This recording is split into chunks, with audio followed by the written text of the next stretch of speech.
Bos días a todos e a todas, eu son Diego González e hoxe viño vos a falar de Un millón de vacas, de Manuel Rivas.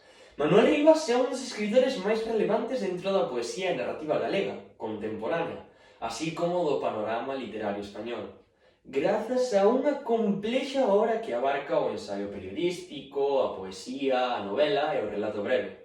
Con man irónica e nostálxica, á vez que reivindicativa, Rivas elabora coa delicadeza de un orfebre momentos existenciales enmarcados ou relacionados coa terra galega. De feito, podríase dicir que a través das emocións e peripecias dos seus personaxes, do entorno social e ideolóxico no que se sitúan, obtemos un profundo e vivo reflexo do que hoxe en día é Galiza.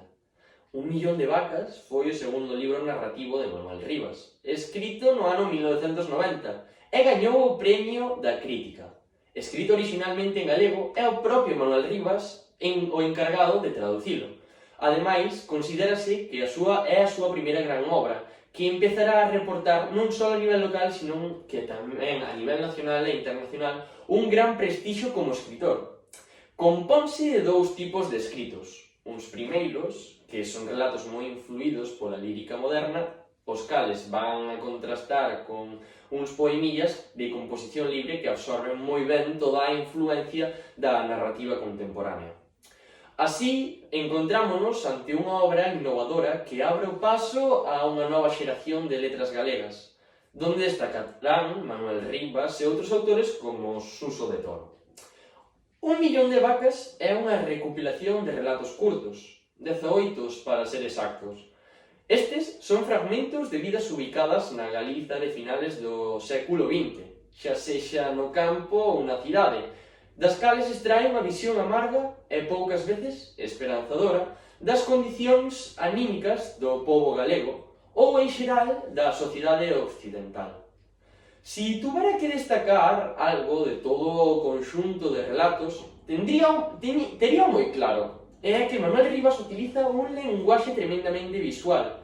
É impresionante a forma de narrar que ten, porque fai inevitable que as imaxes se colen na túa cabeza e sexa capaz de imaginalo moi claramente.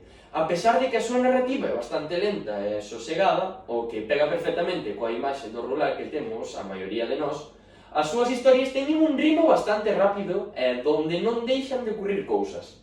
Rivas consigue que seamos totalmente cómplices dos seus relatos e, se recordamos o dito anteriormente, o feito de que consiga estos, sendo tan curtos, ten aínda máis mérito. En este libro hai multitude de temas distintos, aínda que case sempre é no marco dun pobo pequeno. Manuel Rivas sabe que sería imposible falar da sociedade galega dende un punto de vista xeral, sin referirse ao océano. O mar é un elemento imprescindible en estes relatos. Ao largo dos seus relatos vámonos enfrentando a individuos que podrían encarnarse dende unha perspectiva en xeral na figura do navegante solitario, unha tipoloxía de persoaxe que ten detrás unha ampla tradición literaria. Unha partida co irlandés ou inglés son dous claros exemplos deste tipo de relato.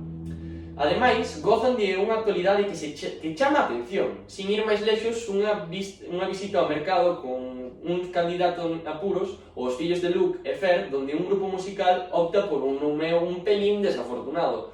En ambos casos, a sonrisa na cara durante a súa lectura está asegurada. Así, pois, individuos como Don Bodán, un deses tipos que ven de lonxe, o fantasma do navegante que chega de un mar tempestuoso a tomarse unha cerveza a un bar, constituirían un dos poucos baluartes que queda intacto de unha cultura galega máxica que vivía codo a codo co mar e a terra. Volvendo ao navegante solitario, foi unha historia que personalmente me chamou a atención. Fala dun inquietante marino que parece acodado en un bar típico de Porto. Ese de tal división é vostede? O estranxeiro sentiu. Polo visto vostede está morto. O visitante doi a razón cun xesto.